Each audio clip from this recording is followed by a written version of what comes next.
Welcome to the Trysted Soul Experience, episode number 7. With me today, I've got my good friend from Bali, Jason Gutsell. I want to make sure I get this intro right because this is going to be epic. So Jason has built a £2 million wellness platform in 8 weeks with zero coding experience, but that's not the most impressive thing he's built. At 12, he was smoking weed. At 13, harder drugs. Spent his early 20s in Ibiza, going 4 or 5 days without sleep. Fast forward to today. UK National Calisthenics Champion, elite physique, thriving business, deep, meaningful connections, and zero burnout. Most people think that the platform is the achievement. I think the platform is just the artifact, because the real build, transforming addiction and chaos into a systematic life so powerful that AI could replace it. Because here's what no one tells high performers. You can't code your way out of your soul wounds. You can't optimize your way past trauma. And you definitely can't build something sustainable in a foundation of unhealed patterns, no matter how much discipline you try and throw at it. But Jason's here today to talk with us about how to build the thing that most entrepreneurs skip, the internal architecture that makes everything possible. So Jason, my brother, welcome to the Trysted Soul Experience. Thanks for having us. Oh, pleasure, brother. Right, let's get into this. So I want to skip the fluff. Most podcasts kind of dance around the story. We'll put that in the notes. But I want to get straight into the addiction years. Okay. Take me back to 12 years old. Young Jason. What was happening in your life that drugs was the answer? At the time, I thought it was just having a laugh, having a smoke. But in reality, when I look back to it, it was a massive form of escapism. So I grew up in a pretty chaotic household. Two of my brothers are autistic, one non-verbal, severe, like what I would say is severely autistic. I know there's a spectrum, but yeah. My dad was an alcoholic, and then me and my other brother, who were normal, let's say, we both have big personalities as well. So it got a bit chaotic and heavy at sometimes, and my dad smoked all my life, so I think it just kind of felt natural to me. But then going to school, obviously, there's other guys at school who were smoking, and we went through for a point. We were smoking before school. We'd go down the bucket, we'd call it. Even at lunch breaks, we would sneak out. We'd go out to school on lunch breaks. We'd smoke, go back, sit like red-eyed in lesson, like just completely. Must have been stinking of green, and like I don't know how they didn't realise. And then if you were, we used to call it twanking. We'd jump the fence, go down the bucket, smoke, take the afternoon off school. And that kind of led into other drugs like pills, coke, speed, like other things like growing up throughout the teenage years. We'd probably smoked it for the best part of 22 years. And then in the recent years, probably like the last 6 years, it was off and on trying to stop. And eventually I'm now 18 months where I've not had a smoke. I've not went through those. I relied on it a lot. Some of it was escapism, and I guess it was escapism as well from the burnout and from the pressure of doing too much work as an entrepreneur, but also I was working 9 to 5, so working every spare minute of the day. And I would use it to kind of escape. Whereas now I've got my life structured in a way that works for me, using something I call like lifestyle design. And now I don't feel like I need to escape. I don't feel the urge that I need to smoke the weed. And yeah, I feel like I've figured a lot of my trauma out from like a kid and like why things were the way they were. And I've got nothing to escape from now. So I feel like that's where I'm at now with it.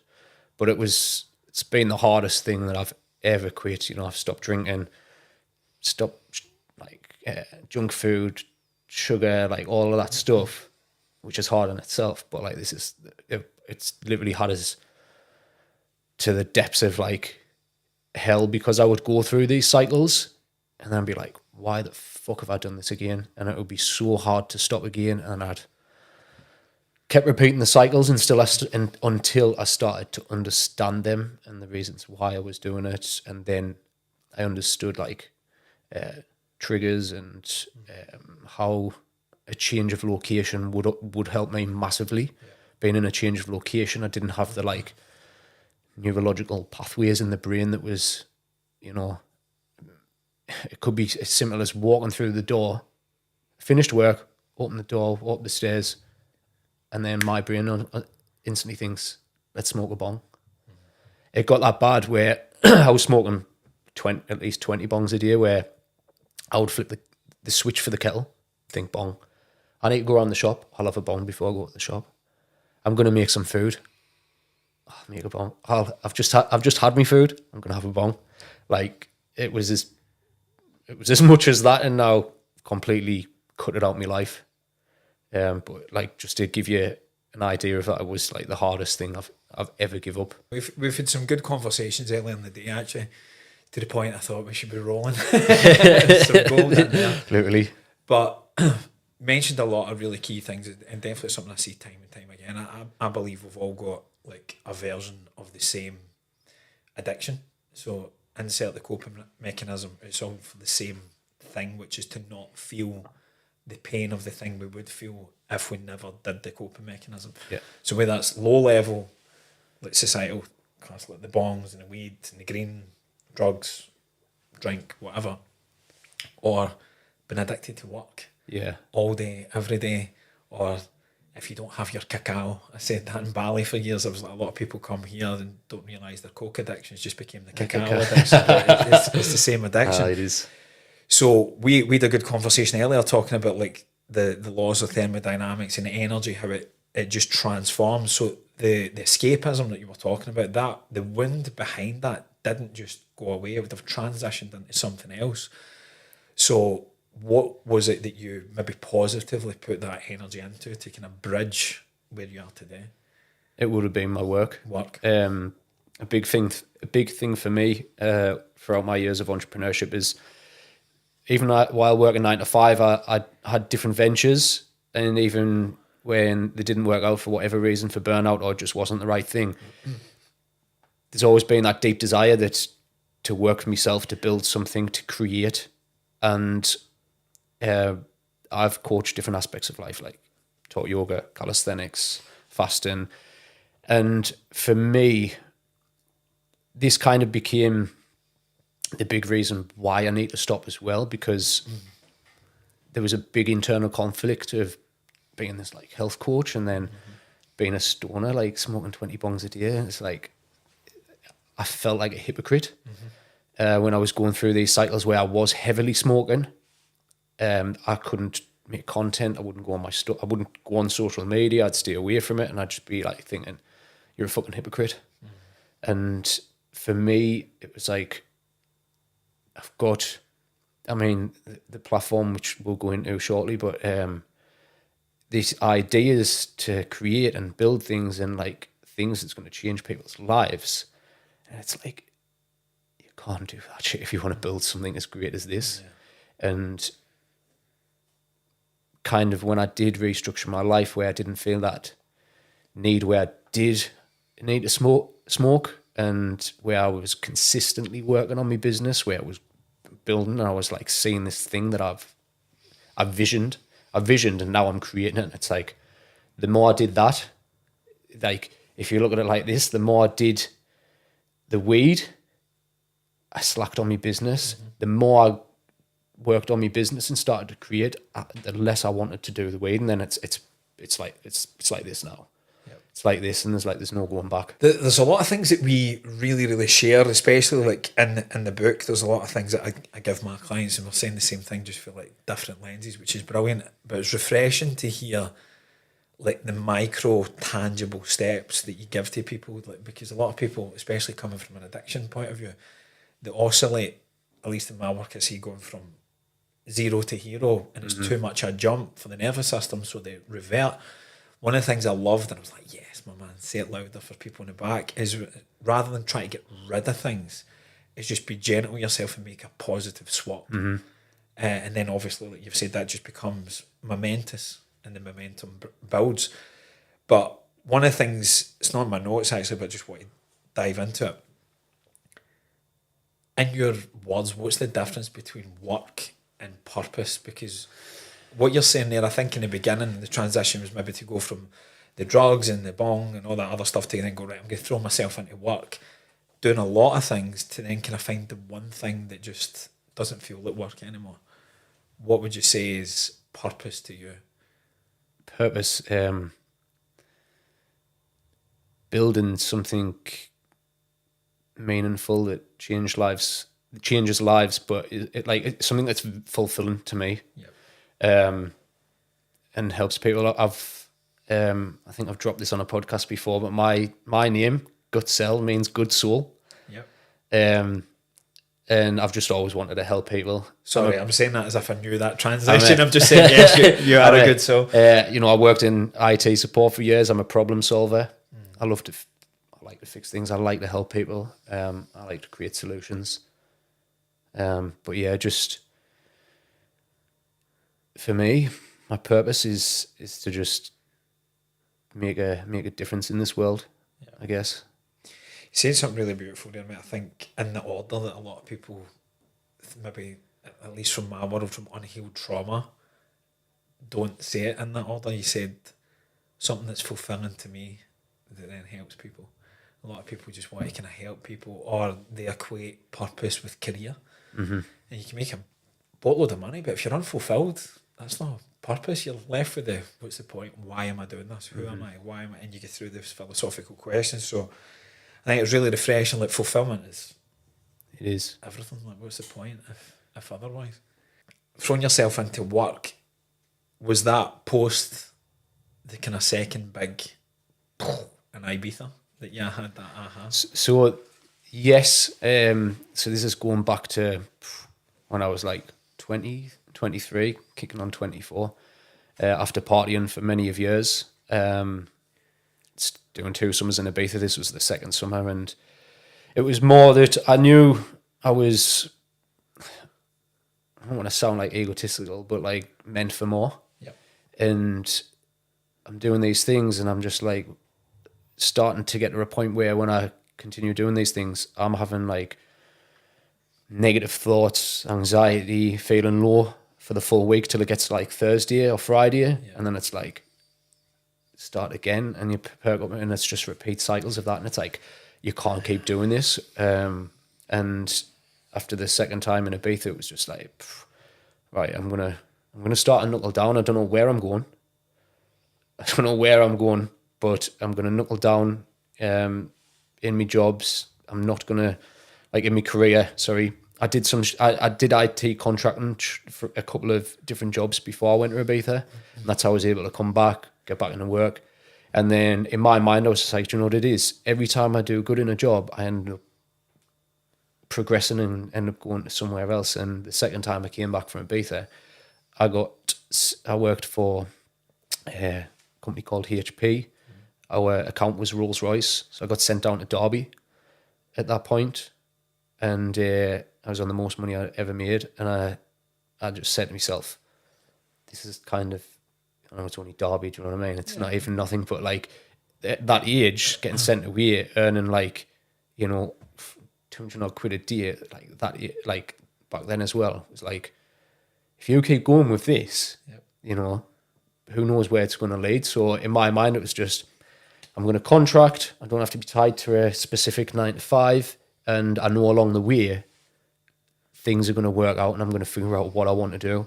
And then alongside that, I started various different ventures, hot tub hire company, another platform. I've tried to, in my mind, it comes back to platforms, to build platforms that can impact a lot of people. One was Go Leafless, and then the big one, which I spent a lot of time on, was Yoga Every Hour, where I spent every spare minute of every day trying to build that. Like, we had a team of like 12 people at once, different teachers from around the world, providing free online yoga, and I completely burnt myself out. I went from a point of once loving yoga and what it was all about to then tie in the kind of business and the burnout, and then started to resent the actual thing that I loved that helped actually change my life. And I would just get anxious at the thought of even going onto my mat, because I tied that kind of thought of going on my mat to, fuck, I've got to do all this other stuff. And that was the biggest thing for me. It was like, I'm not going to go through this big burnout thing again. Nothing is worth your health. Nothing. Don't care what it is. It's not like, and I learned a lot of lessons through that. And so the next time it came to working on something, creating something, I was very conscious. I didn't have the systems in place that I do now, but I was very conscious of burnout, and I would allow myself to have a day off. I would allow myself to not work for a day, or like have some downtime, which I never before, because I was kind of programmed to think that if you want to be successful, you've got to work every spare minute of every day. You've got to have this tunnel vision where you don't speak to people, and when I think about that, it's so messed up, because a lot of people are stuck in this hustle culture and they think it's right, and it's just because a lot of people who have made it, they're successful on paper in terms of like money and stuff, but look at the other areas of their life. Like, honestly, tell us about you, the other areas of your life. Like, look at them. Do they look fit and healthy? A lot of them don't. What are the relationships like? What if 56-60% are all divorces or small business owners? Mm-hmm. So, like, I've always been somebody who values the health like above everything. Yeah. And so as the years went on, working the 9 to 5 and then doing that, it was fasting 101. I kind of had to look at my life, and I was like, I looked at my life, and I call it the all and nothing approach, because a lot of the time we are all or nothing. A lot of people is like, you're busy from the moment that you wake up till the minute that you go to sleep. And don't get us wrong, you'll be smashing it for a couple. You might, depending on the person, sometimes I could smash it for 6 months, or it could be 2 months, and then eventually burnout starts to creep in. You slack on gym sessions, you slack on your nutrition, you start eating just things because it's just easier. And you think success is just build the business, make the money. In my mind, like, success is subjective.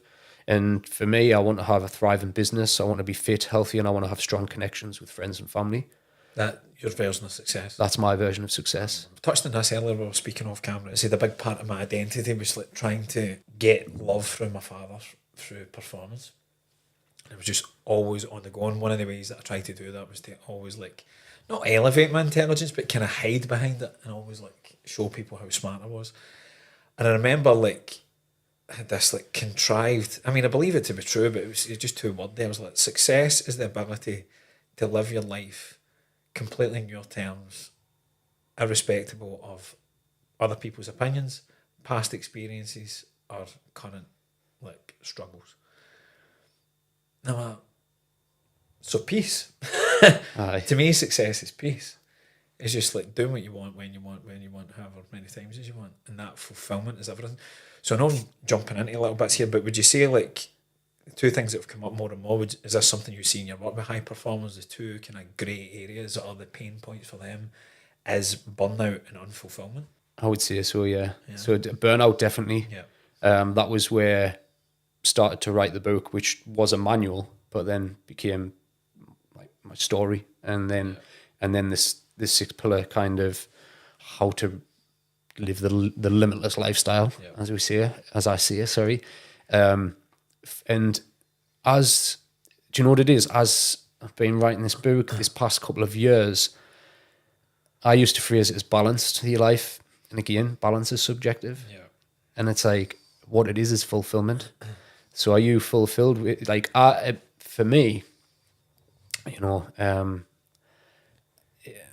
I spend my Friday nights with my niece and nephew and my mum, and that to me is me putting some the time and effort into it, and that's fulfilling to me. Yeah. To a family man who's got kids, that might mean, spending 2-3 hours every day with them. Yeah. For me as an athlete, training, what is fulfilling to me as an athlete, to be able to train, that fulfills me. So it's like, people's like, oh, it's like, you can't be balanced as an entrepreneur. It's balance is subjective, which at the beginning I was just like, oh, I'm helping people create balance. And then as time went on and when I thought about it, I was just like, it's not balance, it's fulfillment. Yeah, it's fulfillment in these different areas of life, and that's different for everybody. Totally agree, mate. I always say, like, everyone's got a hierarchy of values that determine their behaviours without even thinking about it. And for the majority of the world, your highest value is based in your biggest void. So the thing that you never had as a kid, you're spontaneously inspired to go and give that to yourself and other people. So that's, like, in your words, that's the fulfillment for you and the service to other people. And no two people have the same values. So it's like, we're looking at a busy entrepreneur in our eyes, but to them it's just doing what they love. If they've got the 6 pillars in place, which 100% we'll get to.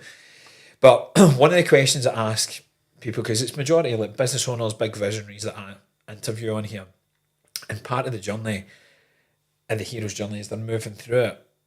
So for you it was like IT, entrepreneurship, fasting, training, throw yourself into that. At the time before the system presented itself, was that you consciously trying to heal, or was that just like the other side of previous distractions? It was just more ordered chaos, but now it was slightly more fulfilling things, but still as busy as maybe you were when you were a teen or early 20s.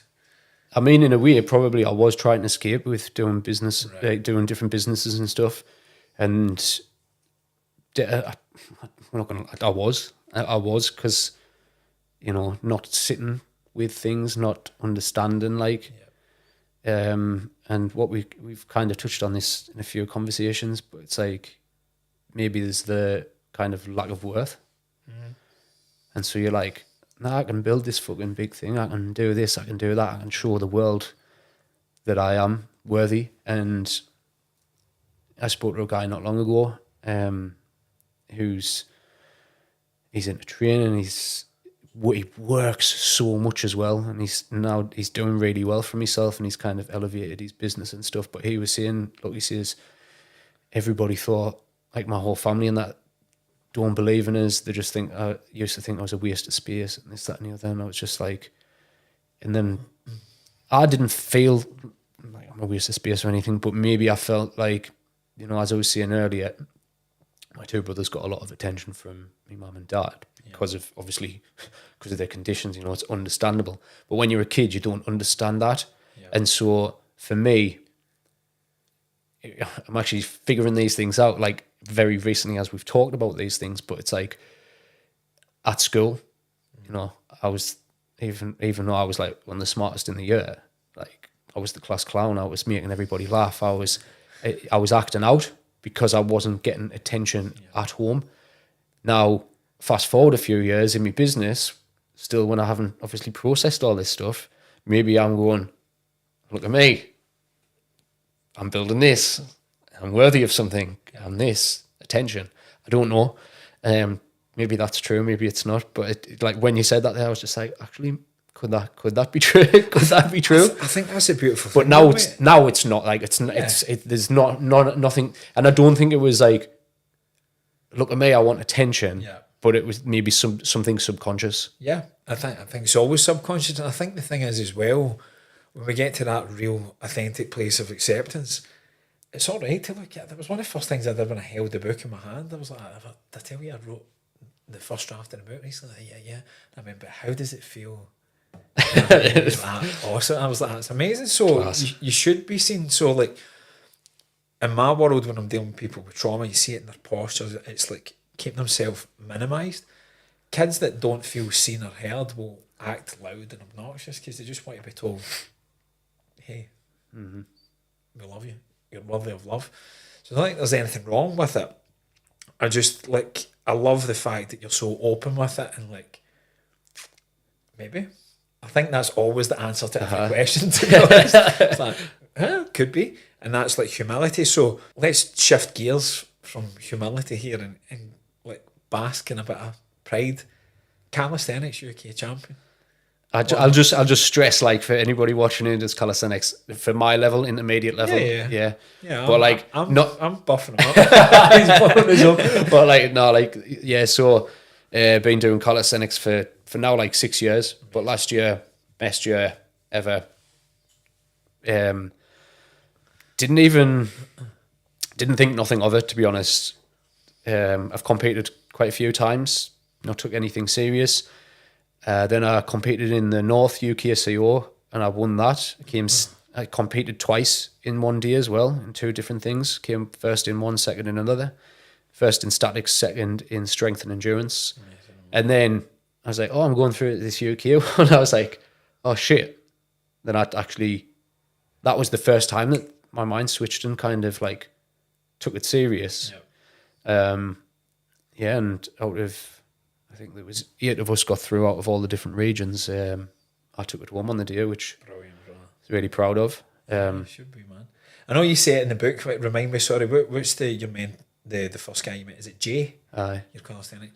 So how did you find it, and what made because like bongs and stuff, especially 20 bongs a day, that's kind of like numbing the body almost, or just kind of like taking ourselves out. It's like soothing coming here. So then to like go the opposite, to go, I'm going to feel everything, and I don't want to like jump things for you, but you've always been in great shape. But for a lot of us, when we first hit the gym, it's very like bodybuilding-esque and vanity metrics and stuff. So, and then you've mentioned you did yoga on the hour. What made calisthenics different for you than any other discipline that you had done? It was actually community. Yeah. It was the community, and it was I found a group of people who were training better in themselves. Like you can go to the gym, but what generally people who still go to the gym, like, and there's nothing wrong with it. They'll still have a drink on a weekend and stuff, and then the majority of people will. When I went to London, I was so this is where I got into calisthenics in London. When I moved there, got offered a job, and I was in the mindset of not making any friends. I was going down there to focus on me, to better myself, to not get distracted, to be locked in with my routines. I was smoking at the time, but not as heavily. And I was a very high functioning stoner. When the weed become a problem was when I was heavily trying to escape the burnout and stuff. Anyways, I got into calisthenics, just doing some stuff in the gym, bodyweight stuff, and then I met Jay, Small Spartan, who's he was like a world champ at the time, judged around the world and like pretty famous in the sport. And I seen him in the gym. He was training somebody, and obviously I didn't even know what calisthenics was, so I'm doing like handstands and some other things. And I just approached him after he was finished with his client, asked him if I could get trained by him, doing 1 or 2 sessions a month, and then doing a lot of work myself while I was away in New Zealand. And then obviously I left London, so I couldn't get any more sessions with him. So kind of like he showed us the ropes, but then I'm kind of like, after that, kind of self-taught as well. But he invited me down to, probably after a few months of training sessions with him, he invited me down to a place at Calisthenics Park, Royal Oaks. So we called it Oaks, or we call it Oaks still. And I was just mind blown. Like, people going down every Saturday, just training, doing mad stuff on the bars, like insane stuff. And it just inspired me. Like, I learned a lot as well. My progress went through the roof because I just went down every week. As soon as I went down, I was just like, it's not that I don't want to make friends. I need to make friends with my mindset switched to not making friends to then making friends with the right people. And the community down there, there's people from all different walks of life. It's very multicultural, and there's everybody, I feel like, felt accepted down there. Wherever you were from, whatever your background, you were accepted. This one thing that everybody had in common was to just better themselves through the calisthenics training, and met so many great people down there. Met so many friends who I still keep in touch with. So the community, massively. I just want to drop something in there. So another thing that I created, which I don't even think I've written in the book. So my name was Calisthenics Genetics. Okay. And I ended up shortening that to Cali G. Oh, yeah. So it's not in the book, but I know. It's not in the book. I should have written it in the book because it's a big part of who I am. And I've created clothing and stuff like that just for myself personally. But the values is community, athleticism, love, integrity, and gratitude. Lovely. So yeah, maybe in the future be building something else. But I have went through this entrepreneurial period, this entrepreneurial journey, and I've got any amount of ideas written down on my phone, like tons of ideas. And I used to get, what do you call it, like the shiny object syndrome. Start one thing, another thing, get excited, and then now it's just like you've got to focus on one thing, and then eventually later on down the line, I can launch Cali G when it's ready. I just wanted to plug that in there because I just wanted to share those values. Community, it's massive. No, it's brilliant, man. I've got a question in here as well. Like, what's the difference between building something to escape like training to escape yourself or training to build yourself? Would you say it is community or like-minded people? I suppose through the community aspect and things, it in a way helps you find yourself, almost. I feel like working out to people who maybe work out every day, they're constantly doing something. They have to be doing something, have to be training. Maybe there is some kind of, and to be honest, when I look back, actually, I used to train, because over the years I've went through cycles where I'm smashing training and then not so much, maybe partying or whatever. But I remember there's times in me late teens where I would train twice a day, 6 days a week, sometimes 7, like just absolutely obsessed with it. If I look back now, was I distracting myself almost from maybe sitting with things? I don't know. I don't know. But the thing I love about calisthenics is what it helped me do was, so through the kind of determination and the resilience of just like continuing to because some of these moves that you do, they take like months to be able to do, and you've got to go through progressions and everything, and eventually when something clicks, you're like, fucking hell, I did that. What else am I capable of? That transfers into life. Yeah, for sure. It transfers into life because, you know, if I work hard at something for 6 months or a year and I got this result, okay, if I apply that same thing to my business or whatever it is, you know, working on myself, that's kind of another part that I don't know if anybody else who might be watching this who does calisthenics can resonate with that, but it definitely transfers. It breaks the limiting beliefs. Yeah.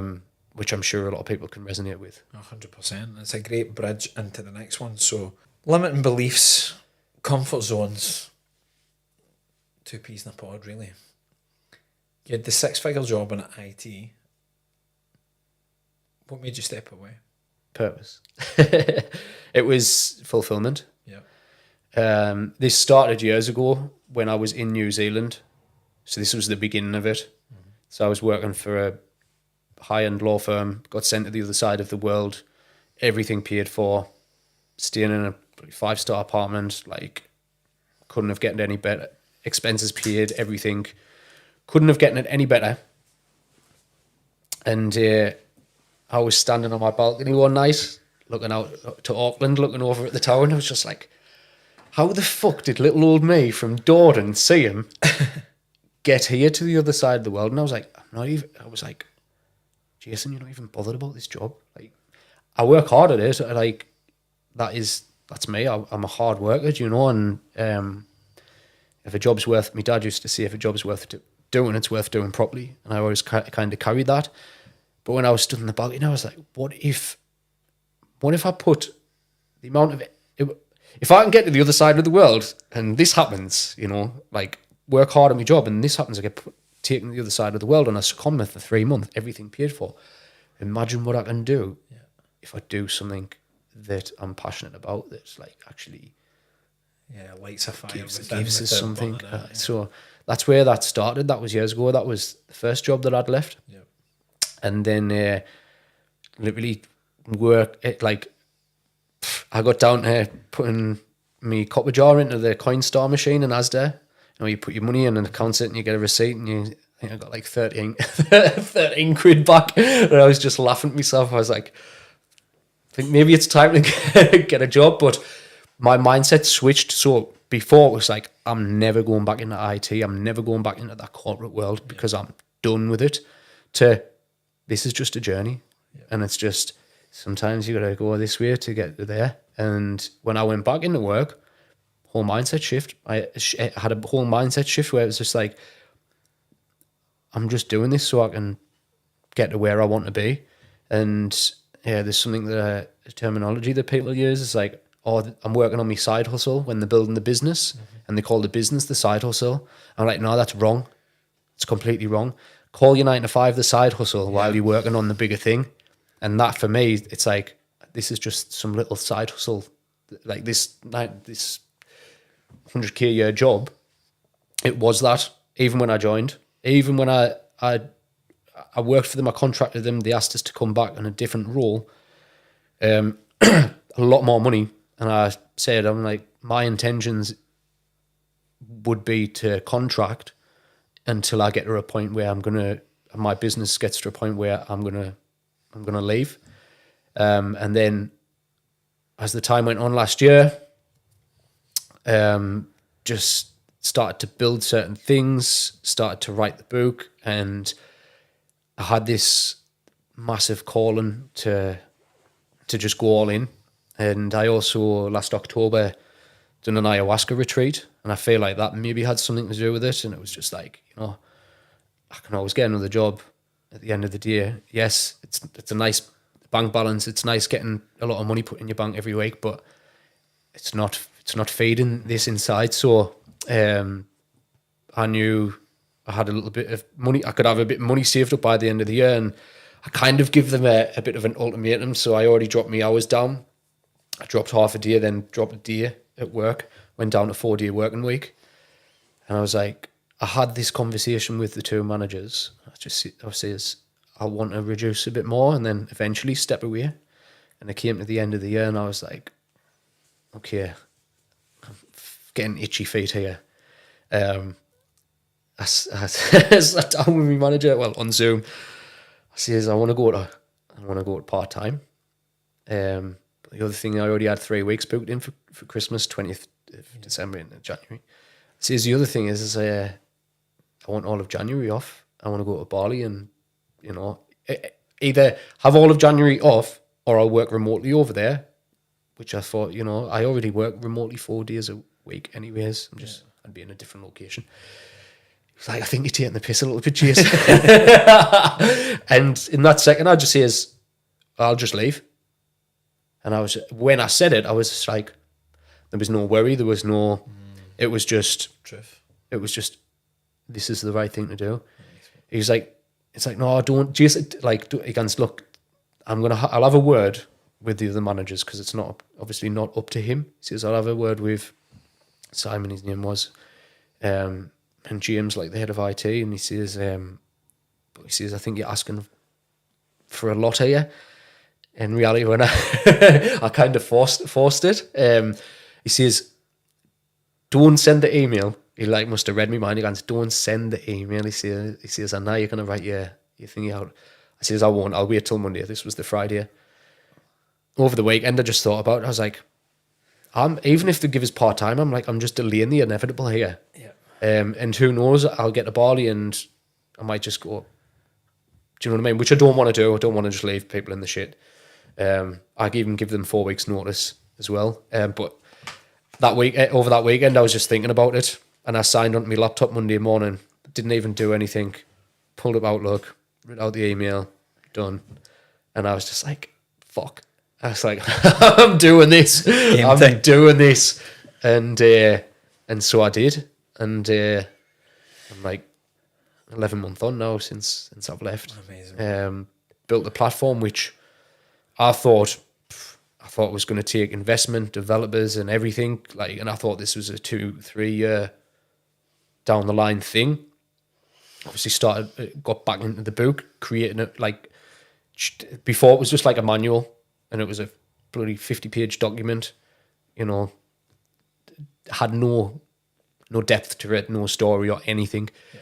And I had a conversation with somebody who helps people who publish books, and he was saying like it's too short for a book, but it's too long for a thingy. But it's got nothing.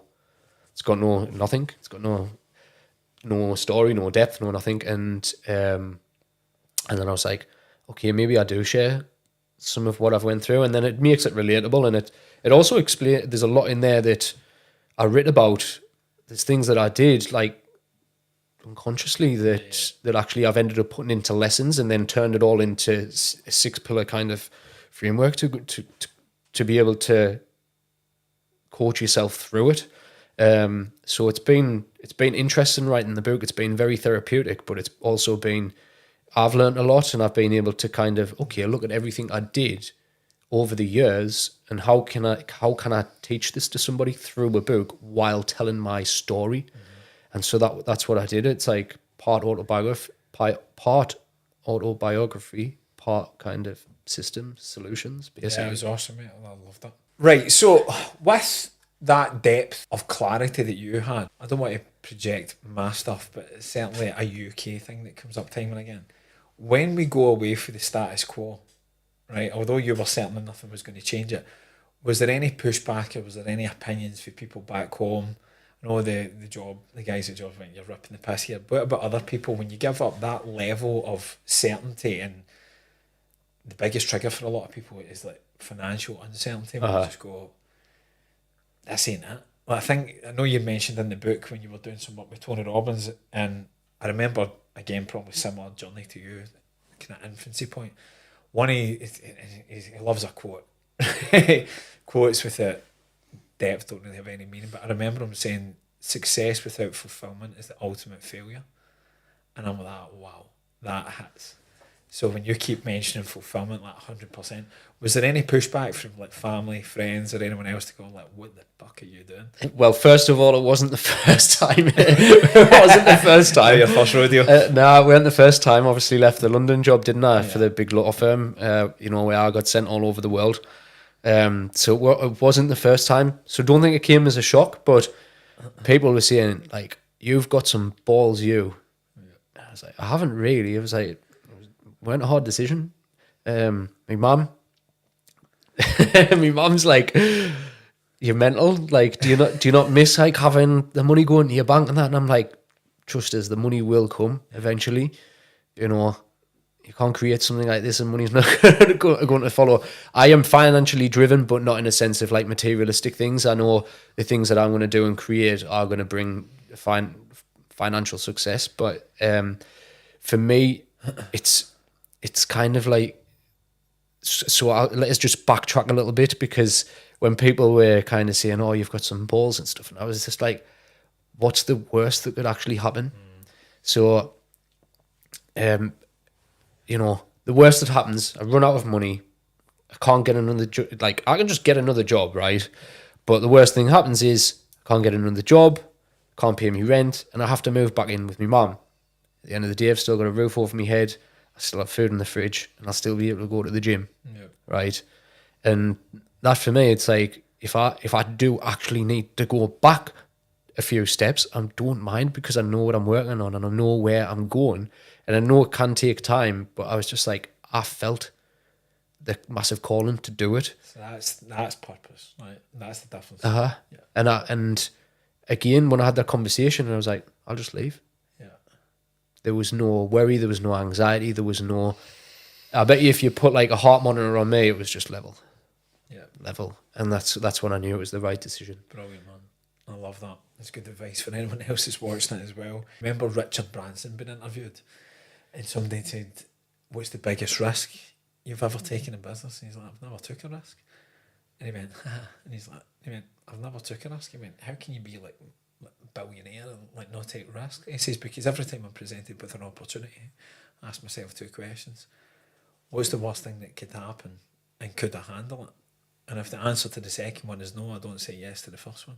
So like, it's same what you've just done. And I think that's a lot of things where people that haven't done the inner work to know thyself get really, really, they'll never know a mission, they'll never know purpose, they'll never have a calling, and they'll just go, when they're called out from other people with their opinions being projected onto them rather than being called forward with their own soul. They'll just go back to the familiar. Ironically, a lot of these people fear rejection, but don't realise they're rejecting the depths of their own being to stay accepted to other people, and then it breeds resentment. So for me, sorry, I'm going on a bit of TED talk myself, and it's about you, but I'm just like anybody where we come from, especially because I've got more direct experience that just goes with a sink or swim. Well, it's swim. It's not a sink or swim, it's swim. It's the only option I'm taking. It's brilliant, mate. It's very, very inspiring. And I've just want to touch on something because we obviously met in Bali, right? Ask you quick questions. In terms of men and women, would you agree, or what's your opinion on, do you think the majority of women will give up success, traditional success for traditional love? And do you think that a lot of men will give up traditional love for traditional success? Blanket statement looking at social norms. Repeat that question right. again. Like, simple. So like women will give up the career for the relationship. Yes. Men will give up the relationship for the career. Only usually for men. Right. They're balls to the wall, working their socks off, doing it for the family, but the family never see them. So they actually don't, and then even when they're there, they're not fully present. They're thinking about the deal or the email that they forgot to send, or they never said that that's it, or they're like, nah. And it's an anxiety usually based on cause and effect. When I get that, then I will feel good in myself because I'm a good provider. Women will have an opportunity to follow part of the dreams, but kind of give up some of that, maybe prematurely, to settle for husband, kids, picket fence. Something that I see a lot in my work. So coming back to like success is peace. One of the guys in Bali, the Brotherhood, like, oh, why are you leaving Bali? Multiple reasons for a separate podcast, but I'm saying I don't help people heal trauma. I said healing trauma is what we do to get them to have better relationships. I says my fiance's the other side of the world. I says whatever way I dress that up, I went, I'm choosing work, success over love and connection. I went, the guys that in Scotland that work offshore, they're the ones that usually have a lot of money, but they usually fuck around when they come back on shore, or their missus is having an affair with the guy next door, or they're just like, they're doing it for that family, but stacking the gold coins, but no fulfillment, no connection, no memories. They're making money, they're not making memories. I said, I'm doing that.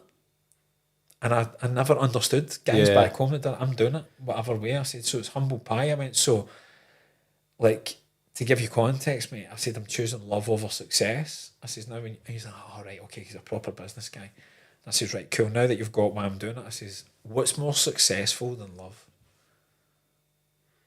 And he's like, and I said, well, why are you doing it? He's like, I'm trying to build, and he like gave his fiance's name there, and you would have known who I was talking about. He says, well, I'm doing this to build a life for us. I was like, right. And I says, success is love, mate. Love is success. I said, so your story there, like I'm doing my version of it, but beforehand I went into the old patterns of unconscious, head down, bum up, work away. Yeah. I'm like, what the hell am I fucking doing that for? So with the high performers that you work with, not the blanket statement of balance, but in terms of having wildly successful business and deep and meaningful connections, is that something that you think is possible? I think it is, yes. But in terms of what that looks like, it's different for different people. We'll go back to fulfillment, and then I kind of use this example as everything is so interconnected, right? Now, you've got a wife, you've got a family.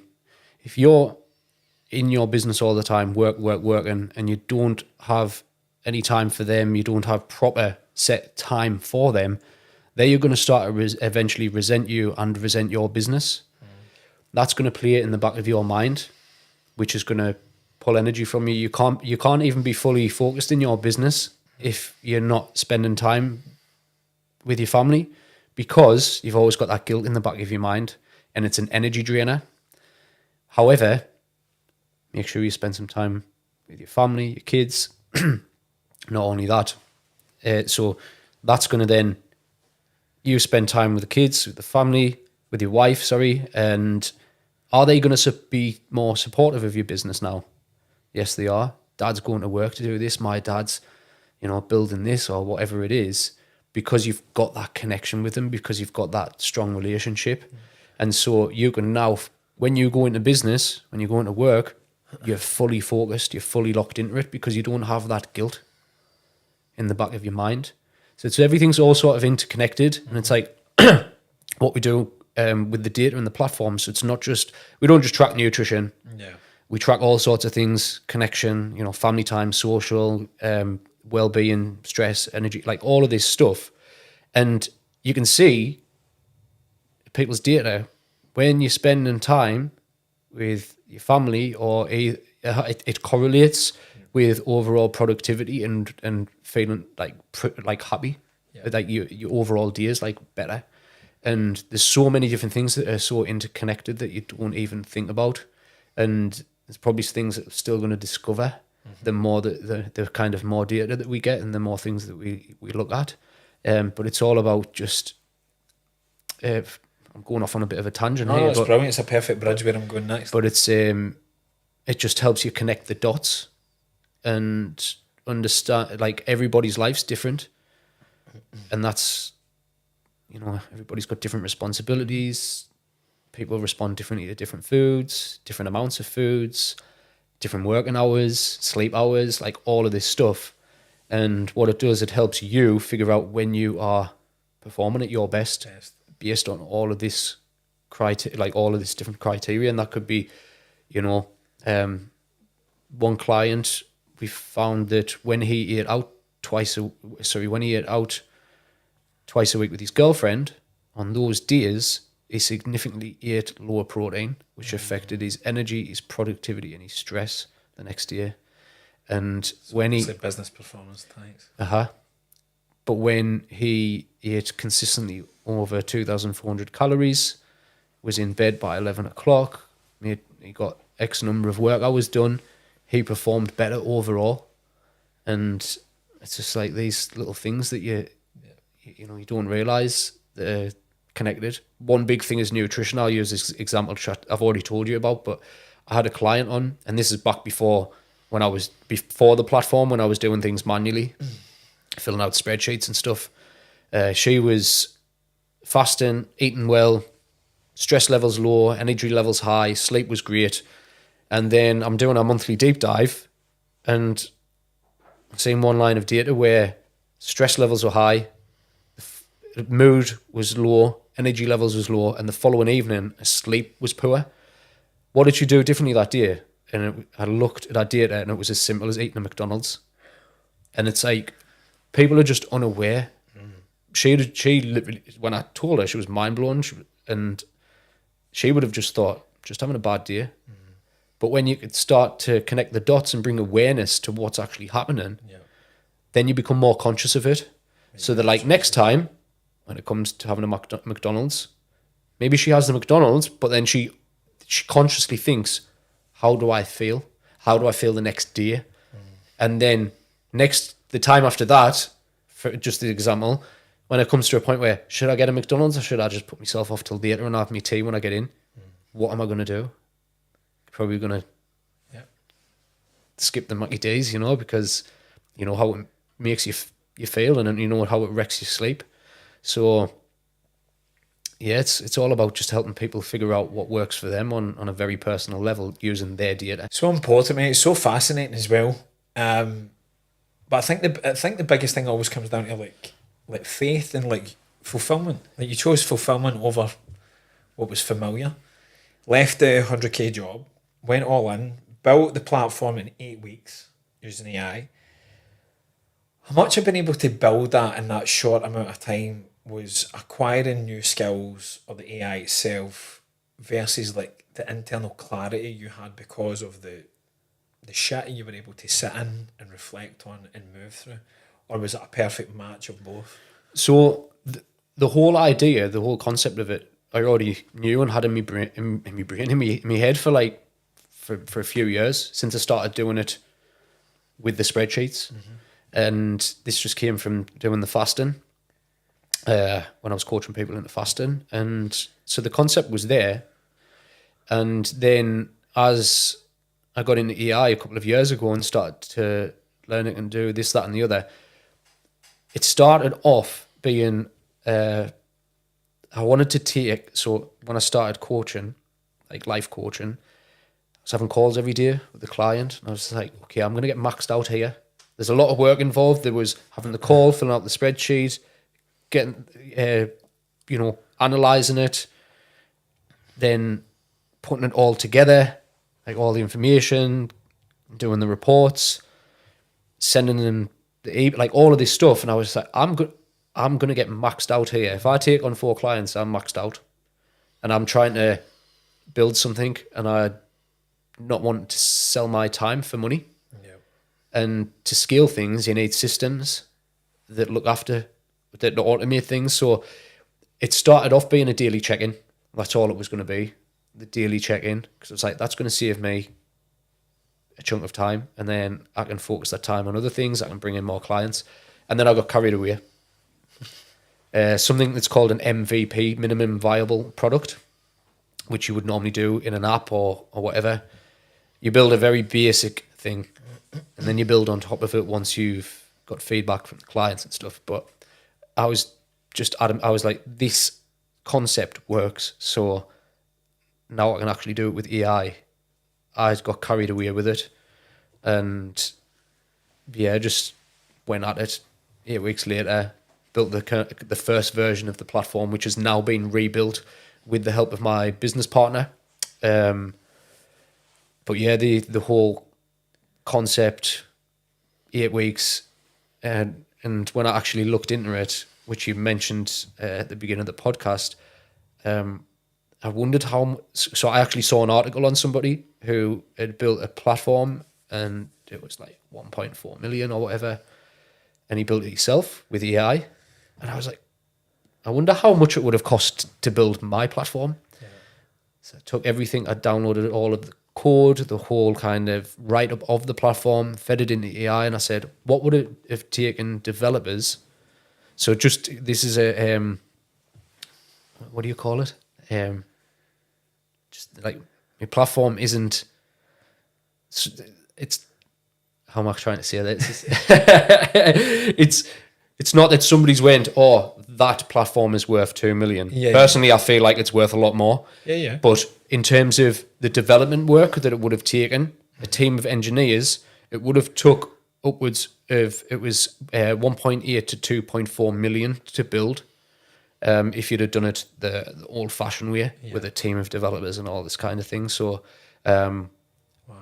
that's where, like, and I've got it all broken. If anybody wants to see the stats, like the hours and everything, I got it to break it all down based on everything that I did with it. But if you are not getting into AI and you're in business, I mean, anybody should be getting into it, like, because it's such a valuable tool, and it's not going to go away, by the way. No. Yeah, it's insane, and I can only imagine what it's going to be like in a few years' time. So, that was another thing for me with the AI stuff, is the more I got into it and leaving my job, it was like, no, if now is going to be the time, now is going to be the time. And I feel like it was, and it was the right decision to leave, but I'm going off on a bit of a tangent now. No, it's cool, man. A lot of people fear AI, though, and you spoke about this at the start when we first came in. It was like understanding. If people have an understanding, you can make more educated, informed choices. And everything has a duality, as we know, right? And it's the intention you give it. But I don't think you would be able to do AI for the greater good the way you are had you not done the inner stuff first. So it's more of like, yes, you don't just use it as a tool. It's like a partner in your business almost, but that's it. It's your partner. It's not you. You're not delegating your sense of self. You're the one that programs it. You're the one that fuels it, codes it with compassion and empathy, and the same thing is to like make a difference for other people. Yeah. So what would you say in terms of like maybe someone that's listening to this that is just maybe old school and is scared of what it may or may not do? What would be... I mean, I've got my answer, and I'll come to that, and it's based in your book, but what would you say to them, the first step to like educating that and using it for their greater good? would be? The first step is, like you mentioned there, duality. The laws of polarity, everything is good and bad. It depends which way you look at it or which way you use it. Yeah. Let's go back to the internet, and that became a thing. People thought it was going to put people out of business and all sorts. And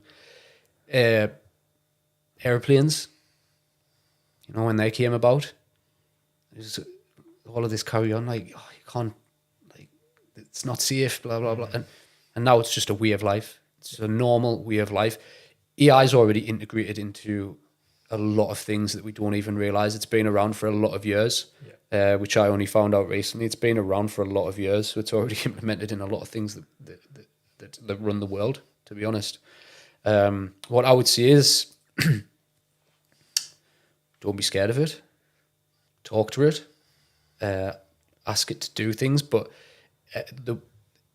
how you get it to work better is to prompt it better.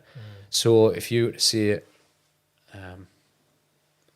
create me a recipe out of chicken, rice, and some vegetables, it could create you a recipe out of chicken, rice, and vegetables. Now, if you say, act like a Michelin star chef and create me a recipe out of these same ingredients, you're going to get a very different response. Yeah. So you can tell it to act like your co-founder. You can tell it to act like your sales team or your marketing strategist or whatever it is.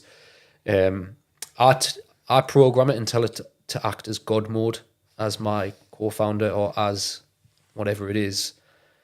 And it's like it unlocks a whole new level. Like from when I first started using it to now, it's like, whoa. Like, that's awesome, man.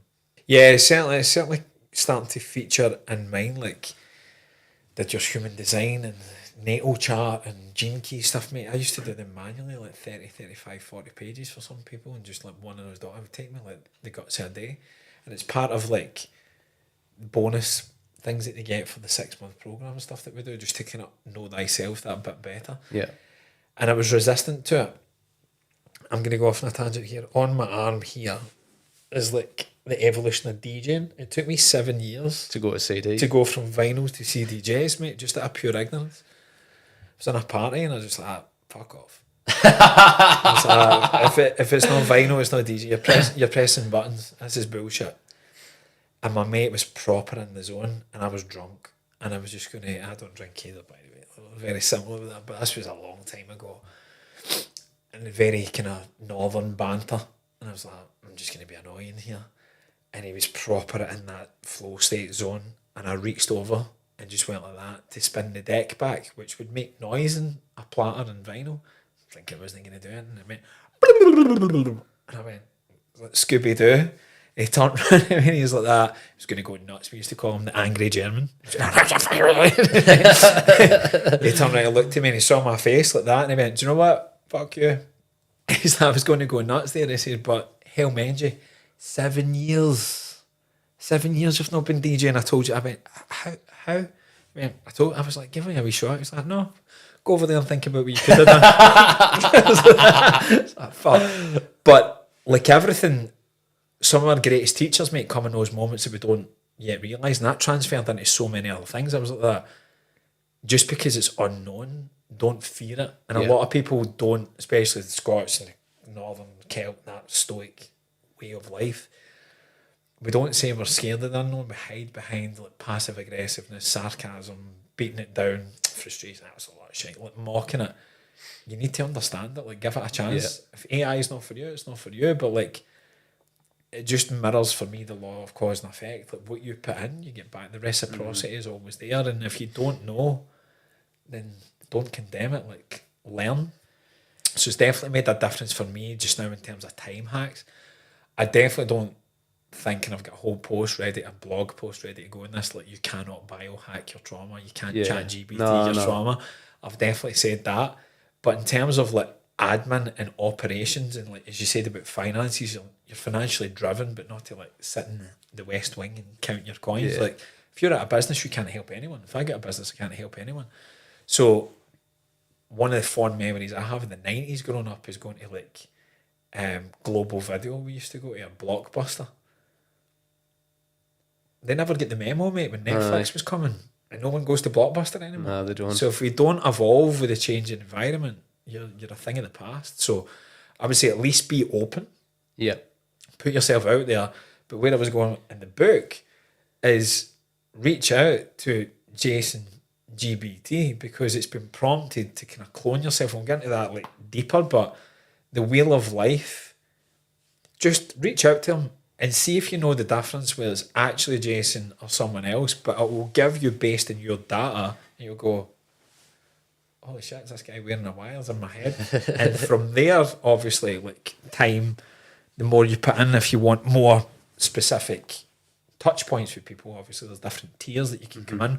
But I really love that about you, mate. I love that you've created something for everyone and you're meeting people where they're at, but you know your worth and know your value because of all the stuff that you've came through. And that brings me on to this point, because obviously for me, everything I want for people, I think we all want the same thing. I'll start with this. I'd love to know your take on this.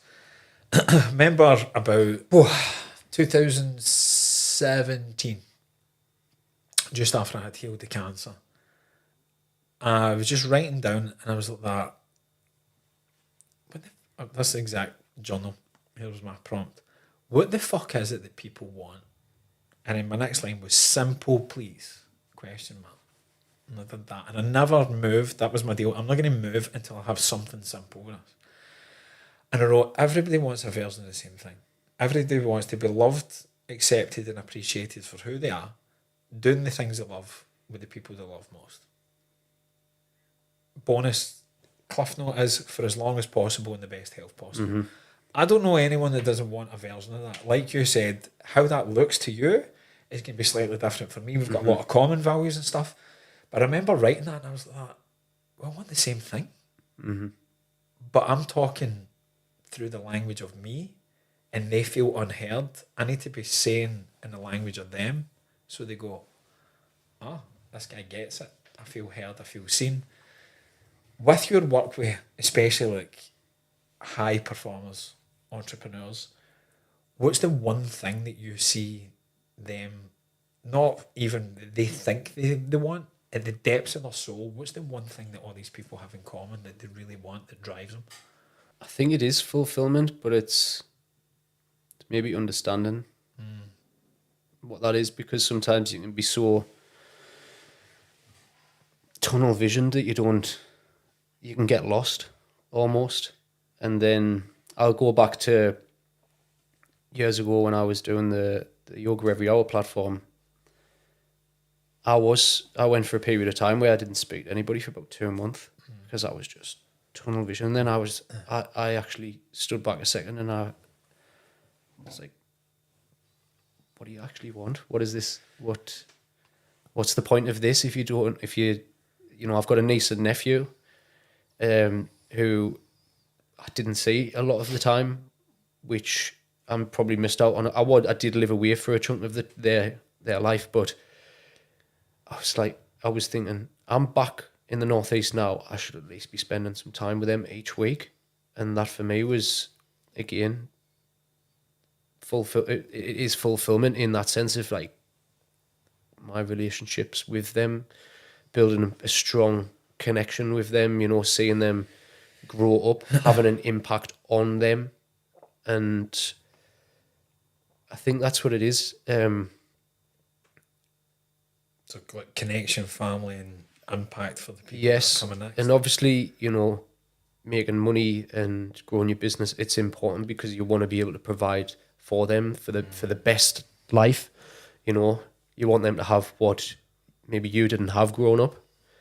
But yeah, not to kind of get lost in that and forget about the actual important things of life, because life isn't just money, it's not just business, it's not just these materialistic things, it's love, it's connection, it's like what you said, like you hit the nail on the head.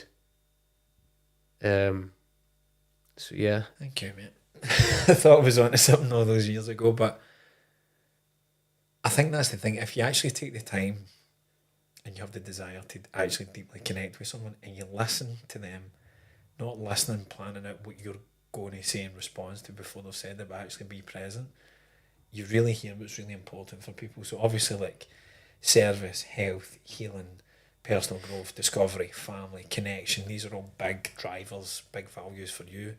Speak fondly about your nieces and nephews. In terms of the legacy, limitless legacy as you go on, is there a vision of your own family? Would you love to have like sons and daughters? Definitely. Definitely. I feel like it's one of the, we're here to reproduce, you know. Yeah. Every single thing on this planet reproduces in one way or another, whether it's an animal or whether it's a fucking flower or a tree, do you know what I mean? We reproduce. Going back to what you said, about energy gets transferred, but obviously for it to transfer and to keep going, you know, you've got to have kids. But for me, it's that's not just the reason, you know. I do, and especially since spending a lot of time with my niece and nephew, it's like, yeah, I do see myself having kids one day, and you know, I'd be pretty pissed off if I didn't pass my genes on to somebody.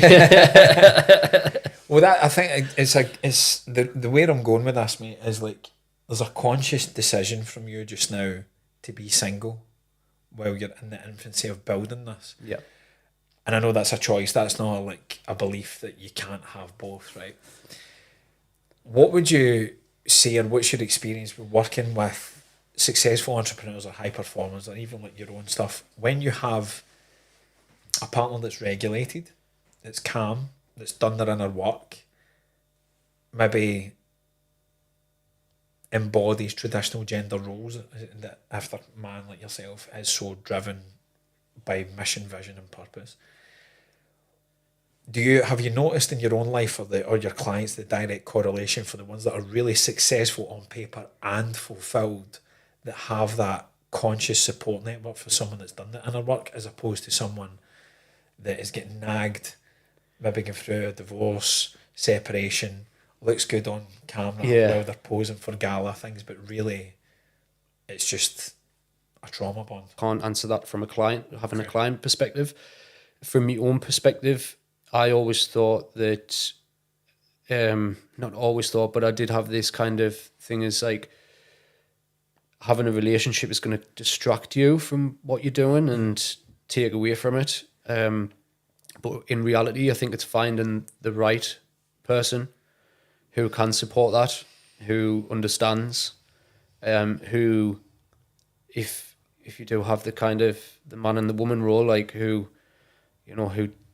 does take care of the house or whatever, and you take care of the finances or whatever it is. Do you know what I mean? Whichever way that kind of that works out for the man and woman.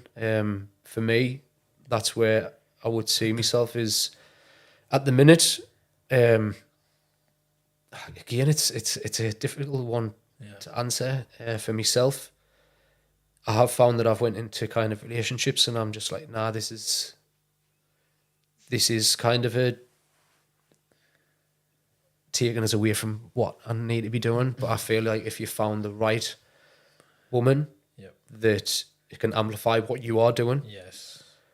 So that's kind of my answer to that. And I do know people who have those types of relationships as well, beautiful. You know, and it's definitely possible. It definitely is.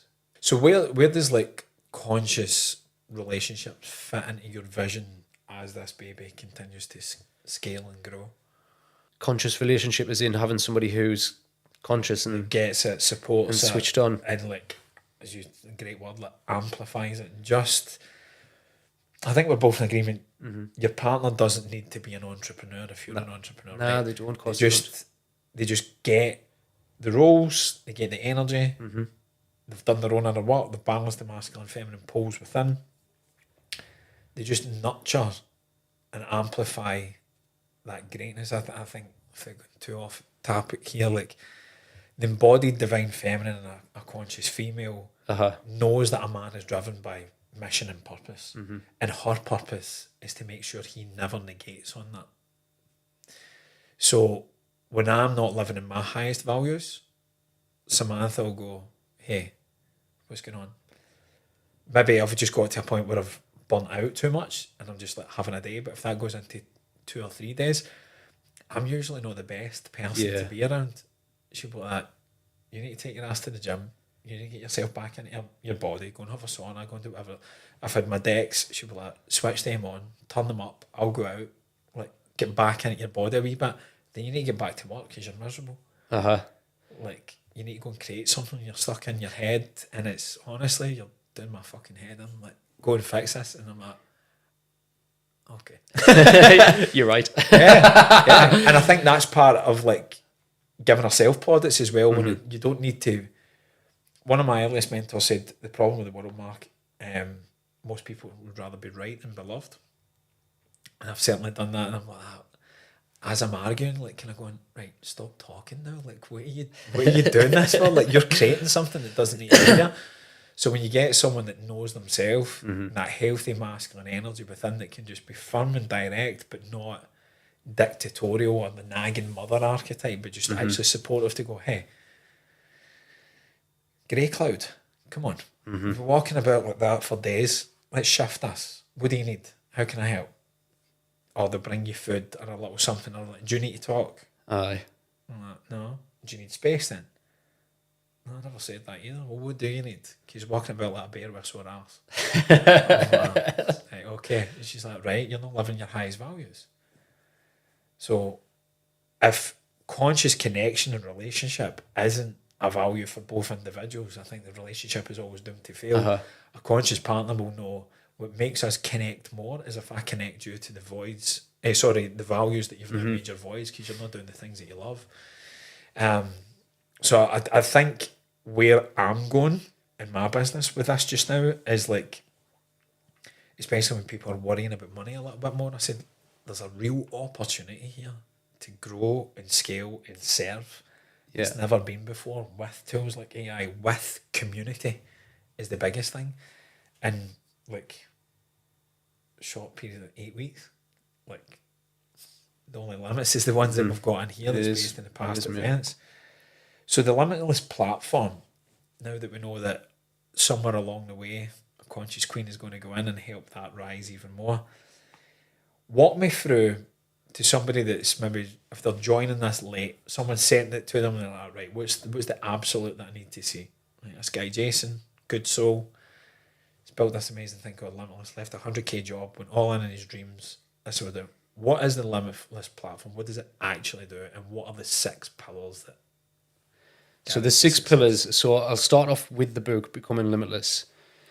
When I kind of looked overall at my life, everything that I've done throughout the years, and had to put it into a format that would be understood by anybody, not just, but like execs, entrepreneurs, they understand these kind of like pillars, these kind of frameworks that I've built into the book, so you can kind of follow it. It's structured in a way that you can learn it. So I basically broke down everything that I did, and I try to put it into a set order of, okay, where does the person start? And so the first pillar is mindset, because everything does start with a thought. But the idea with the mindset is to rewire their brain to help them mentally align with the person that they want to become, so that they naturally do the things that they need to do to become the person that they want to be. And a big thing for me was the identity alignment with becoming an elite calisthenics athlete, living till over 100 years old, and then doing things that that person wouldn't do. And so the identity alignment was, okay, does that version of me do these things? No. Okay, I don't do it. And the decision becomes easier, because if you align with the new identity, you start to do the things that that person would do. And then we move on to fasting, because it's probably the best thing that anybody could do to implement into their life. And we just start by skipping one meal. That increases energy and increases focus, which then will boost your productivity at work. Not only that, the valuablest, can I get my words out? Most valuable currency there is in the world is time.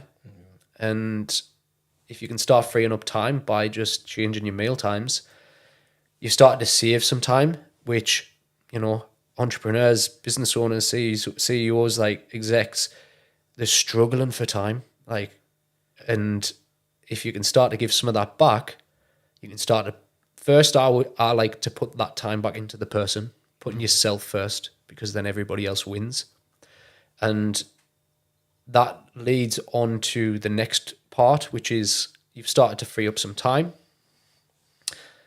So we go into something I call lifestyle design, and you design your life in a way that works for you. And what I came up with this framework, it's the 3s, 2s, 1s framework. Yeah, I love that. And it's basically about you structure your life in a way that works for you. But first you lay down your non-negotiables. What are the non-negotiables in my life? Training, my nutrition, spending some time with family, getting me recovery in, all of these things. So you take your calendar and you slot all of that in on what you feel that that's going to fulfill me if I've got this, this, and this slotted in. Now you build in your work around it. And so lock in your 3 hour, for me, 3 hour block is like kind of optimal. You can get into a flow state. You can become very productive. And then it's not too long that you're working where you start just looking at the laptop and keep reading the same sentence over and over again. When you have these blocks of time and then you're separated by, you know, for me, taking the dog for a walk or going to the gym, or I'll do my mobility on a morning, then I do my first work block, then I take the dog out, then I'll do a second work block, then I'll go to the gym, then I'll have my food, then I'll do a third work block, which is like, I use the beginning part of the day for the most brain intensive tasks. And that's also down to your prefrontal cortex, which is most active on a morning. So that's when I get my block of work done, where I don't like to take calls in that time. I like to do the stuff that I need to get done where it just requires me to focus. And then my second work block is around like communication with people. So having calls or conversations with my business partner. The third work block later on is kind of what I would call low level mind tasks, like where you don't need to use your full, you know, faculties. Where, you know, you're at the end of the day, you've had food, maybe you've been to the gym and stuff, but you can still do something, but it's more like easy going work, time, kind of like to finish the day off, where you're still getting some work in. And then the ones are like anywhere from 15 minutes to an hour, and that can be, for me, if I'm at the spa in the morning, if I've had a sauna and then I'm sat cooling down on the chair, I'm going through a sauna and I'm ticking off tasks, or I'm updating things, sending it back over to my business partner, or maybe I have to check a couple of messages, and it's just things like that. Or I might sometimes be out walking with the dog and I'm just like, walking the dog, okay, answering these things. And it's just like those tiny little tasks where you can just tick off. It's mostly done from your phone if you're out and about. And I'm not saying get glued to your phone, by the way, you know, have sometimes even go out without your phone for a walk. But, you know, if you've got things to do, if for instance, my business partner, she's based in Thailand, and, you know, time is of the essence, especially as it gets closer to midday for me. You know, she's kind of wrapping her day up late, like early afternoon kind of thing. So I'm conscious of that. So it's good to just get some messages out, pass the tasks over, and then it seems to flow very well where I get a lot of work done. I'll even do it when I'm resting in the gym. So if I'm in the gym, I always time my sets. I know how much time I've got. And instead of going Facebook or this or that or the other, I'm like, what can I go onto Asana? If you don't know what Asana is, for anybody who's not like an entrepreneur or whatever, it's a like a project management tool where we manage all of our tasks and everything for the business. Anyways, went off on a little bit of a That was brilliant. It just made me reflect that this morning I got an email come in for the business and I checked it mid-set, and then of course there was another thing and another thing. You come through from the other room that you were in, and I'm like, oh. Honestly, I was like, oh shit. If I'm training, I should be training. Or like in between sets, blah, blah. But back on, like that went into an extra maybe 7 minutes of work stuff that was not have your part of time. my- So Yes. I'll give you the link I'll show you the app that I use to time all my sets and everything, which I will be building into the platform. So that was a question I had here. Like, for people that's listening to it, like, I know that this is different than just like a data tracker, right? And the fact that there's the human element as well, and the life coaching, and you walk hand in hand and over deliver with everyone. But Whoop or Aura, I know a big part of what you're wanting to do further down the line is the wearables, body scanners, all of these amazing things that you're looking to do. So everyone has the data, the metrics, the connection, the support, plus these things here that are tangible, quick, that they can look through as well. What makes what you're looking to create different from anything that's on the market so far? It's the blend between the human input and the wearable. See, we're not promoting AI to take over people. It's a supplement. There's only you who knows how you feel at the end of the day. You can get 2 different trackers, 2 different wearables, and they can give you 2 different sets of data. So we're bringing in the kind of human element to it. Later on down the line, I'm not even going to go into too much like with that later on down the line, which I told you about Life 101 stuff. For podcast part 2. It is different, and we're looking at things like who else is tracking social time or time spent with the family, or how many hours that you worked, or like, you know, these types of things. And this is only the base model that I'm kind of working with at the minute. But that's the fundamental thing, mate, that you brought up. Like, if somebody's like having quality time and you're seeing that, or you can see they're having time with the family, and it's helping the productivity stuff as well.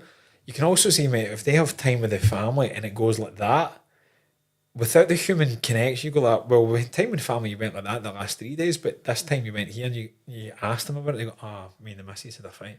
You go, then that goes down into a different coaching, different compassionate, empathetic guidance back.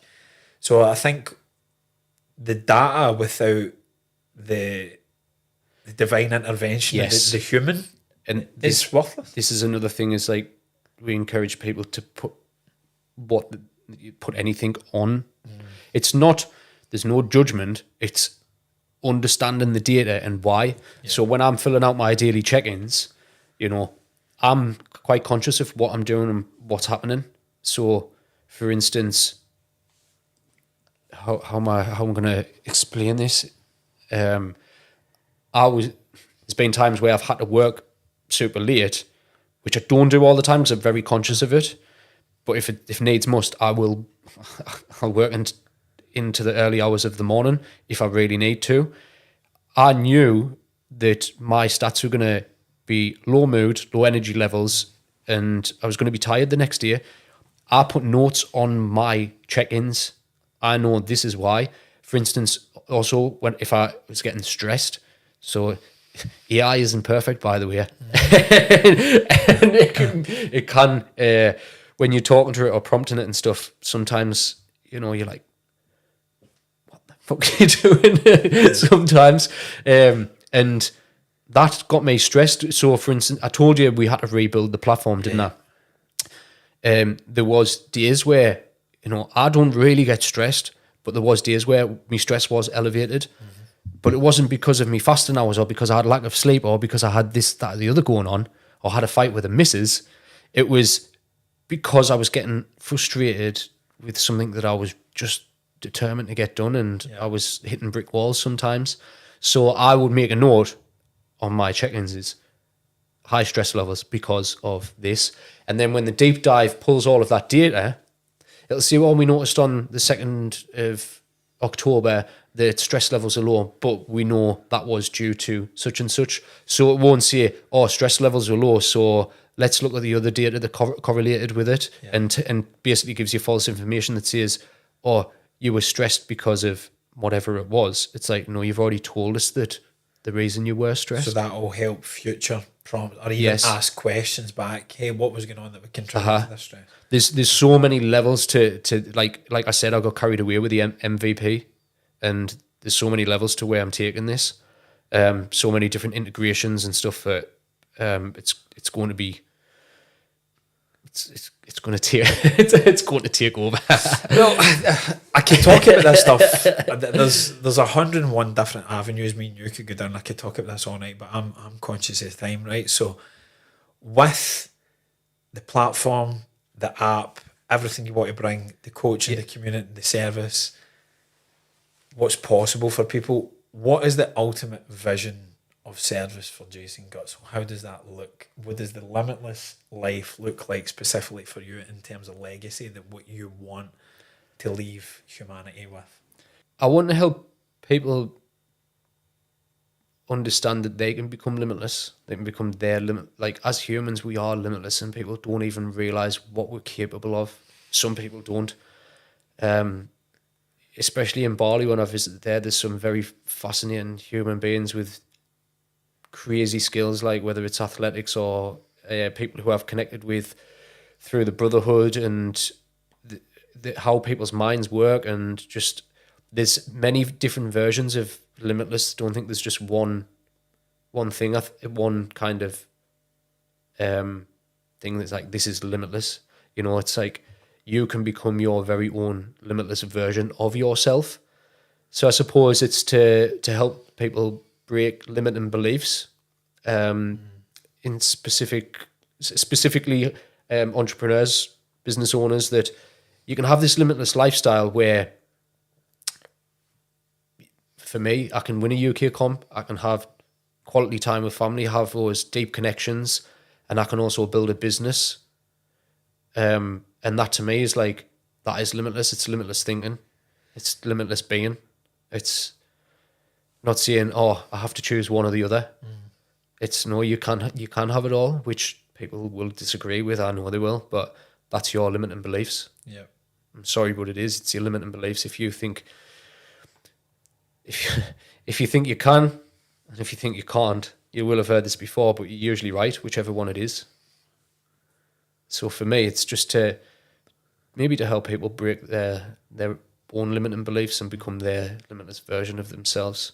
I know we'd spoke about Brotherhood as someone in the vision as well. We want to kind of help men with this stuff, but for men and women, I've wrote this question down. This is one I want. For the people listening right now who may be high performing in paper but hollow inside, optimised everything except the depths of their soul and fulfilment, tracking their macros and their revenue, but no idea who they actually are underneath the performance, what's the one thing from your story, from the amazing thing that you're creating, that you would want them to know? And I want them to know themselves. Some of the practice that I teach in the platform is breathwork, yoga, and sometimes just the meditation as well, and maybe just trying to understand who you are, what you want. Because all of us can just get caught up in life, and before you know it, you're like, fuck. Some people are like, who am I?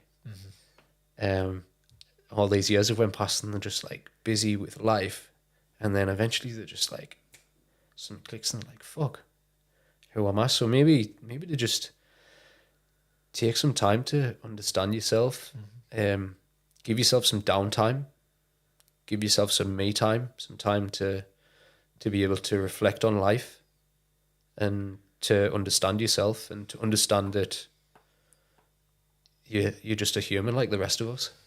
Brother, absolutely epic. Know thyself, folks. Understanding. So this isn't just about another wearable, another trackable, another app, another platform. It's understanding that these are supplementary tools to your own consciousness. So know thyself, understand yourself, know who you are. In doing that, you're going to encounter limiting beliefs that aren't even yours, you've inherited from someone else. And reach out to someone who's been there, went from drug addiction, smoking 20 bongs a day, stuck in the cycle, to building a £2 million platform within 8 weeks that's going to serve humanity, so that you can understand yourself a little bit more and give yourself permission to be limitless and free, doing the things you love the most. Jason Gutsell, absolute legend. Thank you. Thanks for having us. Cheers, bro. My man. Wow, thank you to another amazing guest. I hope you got as much from that as I did. Please remember to like, comment and subscribe, it really helps. And if someone popped into your head while you were watching, please send it to them. Sometimes healing starts with a link from someone who loves us. And if you want to go deeper into healing your own root cause trauma that's blocking you from the love you deserve, please book a call with me at the link below. Beautiful souls like yours are worthy of that love. See you on the next pod.